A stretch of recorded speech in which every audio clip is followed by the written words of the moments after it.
Explicit consent can be generated in four ways, and the first is through political engagement. Just as in democratic regimes, authoritarian states often use elections that allow citizens to choose between representatives with different political programs. As long as the votes being cast are for people whose ideas do not seriously threaten the status quo, then elections in general are fine. Referenda are particularly favoured by authoritarian regimes and help give a sense of legitimacy to that regime.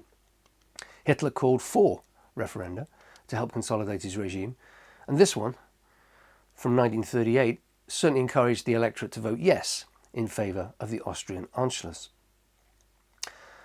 But it's also important to note that authoritarian states can often require greater civic activism and political participation than is commonly the case in liberal democracies.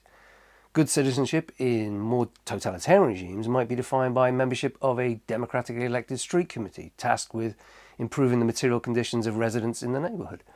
Whether the elected representatives are members of competing political parties is somewhat irrelevant to whether they do a good job or whether they're re-elected or not.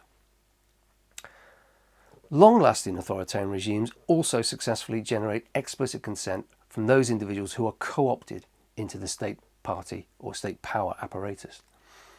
By providing a significant number of citizens with positions of responsibility, the state creates a political and administrative class who have a vested interest in the survival of that regime. Now, this is particularly the case with communist regimes, with their enormous state bureaucratic class, or nomenklatura. A related means of generating explicit consent in an authoritarian regime, as in all regimes, is through enabling a degree of social mobility. The successful authoritarian state must encourage the powerless to believe they can move up into positions of responsibility in return for their loyalty and support of the regime. And finally, we must consider the importance of ideological incentive.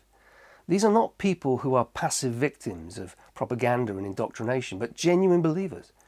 In such a situation, citizens might be prepared to continue to support an authoritarian regime, even during times of social unrest, worsening standards of living and personal privation, if the ideological goal of building a better future still maintains its appeal.